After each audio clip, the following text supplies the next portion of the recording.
प्यारे विद्यार्थियों, कल हमने बात करी थी लैम्बर्ट बियर नियम की और अल्ट्रा वायलेट विजिबल स्पेक्ट्रोस्कोपी के अंतर्गत आज हम इलेक्ट्रॉनिक एक्साइटेशन के बारे में समझेंगे। तो मुख्य बात तो ये है कि अल्ट्रा वायलेट स्पेक्ट्रम या विजिबल स्पेक्ट्रम किसी कारात्मक यौगिक का है तो उसमें कौन सी मुख्य बातें हैं जो हमें जानकारी चाहिए, जिससे कि हम उसका स्ट्रक्चर अननोन कंपाउंड का निकाल सकें। तो उसमें दो इम्पोर्टेंट जो सूचना आपको चाहिए होती है, वो तो एक तो होता है लैम्बडा मैक्सिमम और एक होता है अपसाइड। तो लैम्बडा मैक्सिमम का मतलब है तरंग दैर्घ्य, अधिकतम तरंग दैर्घ्य, और अपसाइड है उसकी तीव्रता।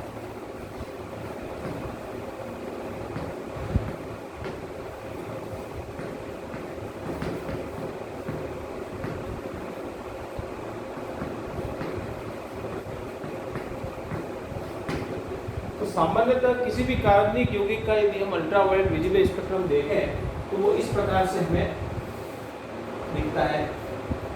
यहाँ पर तरंगदैर्घ्य और यहाँ पर अवशोषण,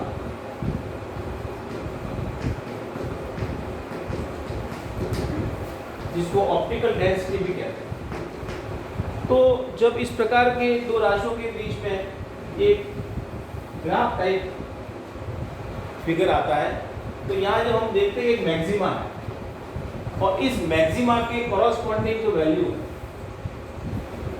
ये लैम्बडा मैक्स कहलाती है। ये अधिकतम तरंग दैर्घ्य, हालांकि तरंग दैर्घ्य तो आगे है और आगे तक है तरंग दैर्घ्य, बट ये जो मैक्सिमम जहाँ इसका एब्जॉर्प्शन हो रहा है, अधिकतम अवशोषण जिस तरंग दैर्घ्य पर होता है उसको हम उस यौगिक का लैम्बडा मैक्स कहते हैं।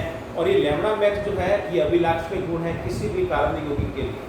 जैसे कि यदि C डबल बॉन्ड हो किसी के अंदर है, किसी कार्बनिक यौगिक में, तो उसके लिए लैम्बडा मैक्स की वैल्यू लगभग 180 नैनोमीटर के आसपास होती है। इसका मतलब क्या हुआ कि यदि 180 नैनोमीटर के पास में लैम्बडा मैक्स है किसी ऑर्गेनिक कंपाउंड का, तो डेफिनेटली ये इंगित करता है कि इसके अंदर C डबल बॉन्ड हो ग्रुप होना चाहिए।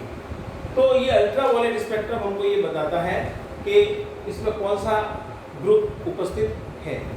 अब जब हम किसी भी कार्बनिक यौगिक का अल्ट्रा वायलेट स्पेक्ट्रम लेते हैं तो हमें उसका विलयन बनाना पड़ता है, और विलयन के लिए हमें क्या करना है, विलायक लेना है। तो विलायक कैसा लें, विलायक का जो चयन है वो बहुत इंपॉर्टेंट है। विलायक ऐसा होना चाहिए जो खुद 200 और 800 नैनोमीटर इस रेंज में उसका अवशोषण नहीं होना चाहिए। यदि उसका विलायक का अवशोषण यहाँ हो गया तब स्पेक्ट्रम के अंदर क्या होगा, दो प्रकार के स्पेक्ट्रम यहाँ आएंगे तो हम उसको डिस्टिंग्विश नहीं कर पाएंगे। इसलिए जब हमको सिलेक्शन करना है सॉल्वेंट का, तो सॉल्वेंट जो है 200-800 नैनोमीटर के ट्रांसपेरेंट होना चाहिए, पारदर्शी होना चाहिए, उसका अवशोषण इस रेंज में नहीं होना चाहिए। तो जनरली यूवी और विजिबल के अंदर जो हम सॉल्वेंट यूज करते हैं वो एक तो है 95% एल्कोहल। इसके अलावा पानी भी यूज किया जा सकता है और हेक्सेन को भी यूज करते हैं। ये नॉर्मली सॉल्वेंट जो यूज किए जाते हैं उनके नाम है 95% एल्कोहल, H2O एंड हेक्सेन। तो अब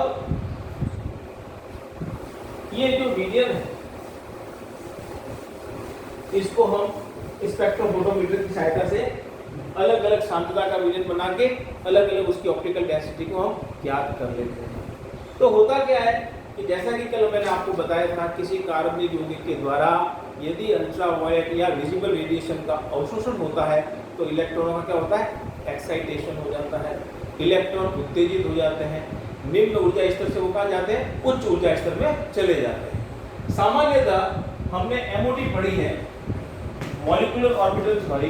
तो मॉलिक्यूलर ऑर्बिटल थ्योरी के अकॉर्डिंग क्या होता है कि जैसे कोई एटम है, परमाणु है, और परमाणु के अंदर इलेक्ट्रॉन एटॉमिक ऑर्बिटल में रहते हैं, इसी प्रकार से किसी मॉलिक्यूल के अंदर जो इलेक्ट्रॉन्स होते हैं वो एटॉमिक ऑर्बिटल के अंदर रहते हैं। तो जो सिग्मा बॉन्ड बनाने में काम आते हैं इलेक्ट्रॉन, वो सिग्मा बॉन्डिंग इलेक्ट्रॉन्स में रहते हैं। तो इस प्रकार से ये atomic orbital sigma atomic orbital है, एक पाई एटॉमिक ऑर्बिटल है। क्योंकि सिग्मा इलेक्ट्रॉन जो होते हैं वो न्यूक्लियस के एकदम करीब है, पास में है, इसलिए इनको हटाना थोड़ा मुश्किल है, ज़्यादा ऊर्जा की आवश्यकता होती है। तो सिग्मा बॉन्ड बनाने में जो इलेक्ट्रॉन काम आते हैं उनको हम सिग्मा इलेक्ट्रॉन कहते हैं। इसी प्रकार से पाई बॉन्ड बनाने में जो काम आते हैं उसको हम पाई इलेक्ट्रॉन्स कहते हैं। इसके अलावा कुछ इलेक्ट्रॉन ऐसे हैं जो बॉन्ड फॉर्मेशन में भाग नहीं लेते हैं, उनको हम क्या कहते हैं, नॉन बॉन्डिंग इलेक्ट्रॉन कहते हैं। तो हर बॉन्डिंग इलेक्ट्रॉन के, हर बॉन्डिंग एटॉमिक ऑर्बिटल का एक एंटी बॉन्डिंग ऑर्बिटल भी होता है। तो सिग्मा का एंटी बॉन्डिंग ऑर्बिटल, इसको सिग्मा स्टार हम बताते हैं। इसी प्रकार से पाई स्टार, ये पाई बॉन्डिंग ऑर्बिटल का एंटी बॉन्डिंग ऑर्बिटल है। बट चूंकि नॉन बॉन्डिंग इलेक्ट्रॉन्स बंद बनाने में भाग नहीं लेते हैं, इसलिए इनका कोई भी एंटी बॉन्डिंग ऑर्बिटल नहीं होता। तो इनका जो एनर्जी का इंक्रीजिंग ऑर्डर है वो इस प्रकार से है। सबसे कम एनर्जी जो है वो सिग्मा बॉन्डिंग इलेक्ट्रॉन्स की होती है, सिग्मा एटॉमिक ऑर्बिटल है। उसके बाद pi, then non bonding electron, then pi star and highest energy वाले होते हैं सिग्मा स्टार। तो इस प्रकार से इनके अंदर ट्रांजिशन हो सकता है। जो पॉसिबल ट्रांजिशंस है इलेक्ट्रॉनिक एक्साइटेशन के वो ये है, एक तो सिग्मा से सिग्मा स्टार, सिग्मा से सिग्मा स्टार। अब सिग्मा से सिग्मा स्टार संक्रमण कहाँ होगा, जिनके अंदर सिग्मा इलेक्ट्रॉन होंगे। तो जितने भी सैचुरेटेड कार्बनिक कंपाउंड्स हैं, संतृप्त कार्बनिक यौगिक हैं जिनमें सिग्मा इलेक्ट्रॉन्स हैं, उसमें सिग्मा से सिग्मा इलेक्ट्रॉन, सिग्मा से सिग्मा स्टार ट्रांजिशन होता है। अब इसमें हाईएस्ट एनर्जी की जरूरत होती है, सबसे अधिक ऊर्जा की आवश्यकता होती है। और हम जानते हैं कि ये फॉर्मूला है हमारे पास, energy is equal to hc/λ। इसका मतलब ये है कि जो एनर्जी है वो इसके व्युत्क्रमानुपाती है, किसके, तरंग दैर्घ्य के। तो यदि अधिक एनर्जी चाहिए, इसका मतलब जो रेडिएशन होगा उसकी वेवलेंथ क्या होगी, कम वेवलेंथ होगी। फॉर एग्जांपल एथेन और मीथेन, जैसे CH4 है, तो CH4 क्या है, it is a saturated hydrocarbon और इसके लिए जो लैम्डा मैक्स है उसकी वैल्यू है 125 नैनोमीटर। तो एक्चुअली ये जो एब्जॉर्प्शन हो रहा है ये तो यूवी से भी नीचे हो रहा है, बिलो यूवी रेंज से हो रहा है। हमारी यूवी रेंज स्टार्ट होती है 200 से और ये 200 से बिलो है, तो ये ज़्यादा इंफॉर्मेटिव नहीं है। तो ये जो सैचुरेटेड हाइड्रोकार्बन है इनको बहुत ज़्यादा ऊर्जा चाहिए एक्साइटेशन के लिए और इनकी वेवलेंथ रेडिएशन की कैसी होती है, कम होती है। दूसरे प्रकार के जो ट्रांजिशन है वो है N से सिग्मा स्टार। तो N से सिग्मा स्टार का मतलब क्या हुआ, जिन कार्बनिक यौगिकों के अंदर हेटेरो एटम है, for example nitrogen, sulphur, oxygen और हैलोजन्स, जिनके पास नॉन बॉन्डिंग इलेक्ट्रॉन्स हैं, उन नॉन बॉन्डिंग इलेक्ट्रॉन्स को जब हम रेडिएशन देते हैं और उनका एक्साइटेशन किसमें होता है, सिग्मा एंटी बॉन्डिंग ऑर्बिटल में होता है, तब जो है एक्साइटेशन का जो संक्रमण है उसका नाम है N से सिग्मा स्टार। जैसे मिथाइल आयोडाइड, तो आई यहाँ पे क्या है, हैलोजन, जिसके पास नॉन बॉन्डिंग इलेक्ट्रॉन है। इसके लिए जो लैम्डा मैक्स की वैल्यू है वो करीब 258 नैनोमीटर पर होती है। इसी प्रकार से ट्राई मिथाइल अमीन, ये नाइट्रोजन है, इसके हेटेरो एटम, इसकी लैम्डा मैक्स वैल्यू ये 280 नैनोमीटर के आसपास होती है। तो ये पहला सिग्मा से सिग्मा स्टार सैचुरेटेड हाइड्रोकार्बन के अंदर। दूसरा ऐसे सैचुरेटेड कार्बन ऑर्गेनिक कंपाउंड्स में क्या है, नॉन बॉन्डिंग एटम हो, हेटेरो एटम हो, जैसे कि नाइट्रोजन, सल्फर, ऑक्सीजन और हैलोजन। तीसरे प्रकार का जो एक्साइटेशन है वो पोटेंट है और ज़्यादा इंफॉर्मेटिव है और वो है पाई से पाई स्टार। तो जो पाई इलेक्ट्रॉन जो है जो कि पाई बॉन्ड बनाने में काम में आते हैं वो किस में है, अनसैचुरेशन में। तो जितने भी असंतृप्त कार्बनिक यौगिक होंगे उनमें मुख्यतः कौन सा है, पाई से पाई स्टार। अनसैचुरेटेड हाइड्रोकार्बन्स के अंदर पाई से पाई स्टार संक्रमण होता है। सिग्मा से सिग्मा स्टार तो होगा क्योंकि सिग्मा इलेक्ट्रॉन तो ऑलरेडी उसके अंदर होते हैं, बट पाई से पाई स्टार भी होता है। अब जैसे फॉर एग्जांपल एथिलीन,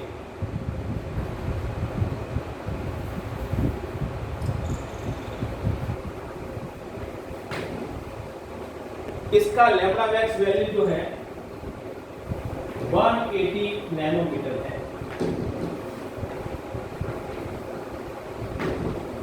ये आइसोलेटेड डबल बॉन्ड है, इसके अंदर एक सिग्मा बॉन्ड है, एक पाई बॉन्ड है। तो यहाँ पाई इलेक्ट्रॉन के कारण पाई से पाई स्टार संक्रमण होगा। कम ऊर्जा की आवश्यकता है, इसलिए इसके लिए जो रेडिएशन की वेवलेंथ है वो ज्यादा होगी। अब यहाँ पे इंपॉर्टेंट बात एक और है कि यदि इस प्रकार के अनसैचुरेटेड हाइड्रोकार्बन या अनसैचुरेटेड ऑर्गेनिक कंपाउंड जिन पे क्या हो नॉन बॉन्डिंग इलेक्ट्रॉन भी उपस्थित हो, तब यहाँ पाई से पाई स्टार के साथ को और कौन सा होता है, n से पाई स्टार संक्रमण भी होता है, जैसे कि कार्बोनिल कंपाउंड्स के अंदर। तो या कार्बोनिल कंपाउंड्स के अंदर क्या है, दे लीजिए sigma bond, then pi bond and heteroatom oxygen. तो यहाँ पर जैसे मान लीजिए इसका अल्ट्रावायलेट स्पेक्ट्रम में लैम्डा मैक्स वैल्यू 2 आएगी, एक करीब आती है 180 नैनोमीटर के आसपास और दूसरी आती है 1279 नैनोमीटर के आसपास। ये दो लैम्डा मैक्स वैल्यू इसके अंदर आती है इस प्रकार के कंपाउंड जिसके अंदर क्या हो कार्बोनिल ग्रुप। तो नेचुरली जब हम इस डायग्राम को देख रहे हैं तो यहाँ पर 180 नैनोमीटर जो है डेफिनेटली किसके कारण आएगी, पाई से पाई स्टार के कारण, क्योंकि इसकी ऊर्जा कम है। और ये जो 279 है वो किसके कारण है, वो आपके आएगी n से पाई स्टार। तो n से पाई स्टार की ऊर्जा बहुत कम है तो रेडिएशन की जो वेवलेंथ है वो ज्यादा हो जाएगी। तो इस प्रकार से ये 4 प्रकार के रेडिएशंस होते हैं।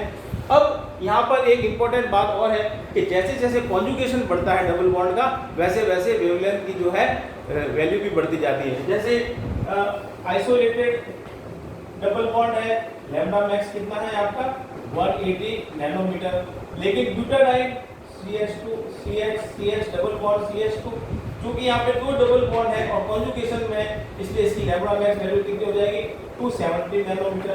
एंड बेंजीन, जब बेंजीन के अंदर क्या है 3 डबल बॉन्ड कॉन्जुगेशन में, उसके लिए लैम्डा मैक्स वैल्यू क्या होती है 255 नैनोमीटर। इस प्रकार से जैसे जैसे डबल बॉन्ड में कॉन्जुगेशन बढ़ता जाएगा वैसे वैसे लैम्डा मैक्स की वैल्यू भी बढ़ती जाती है।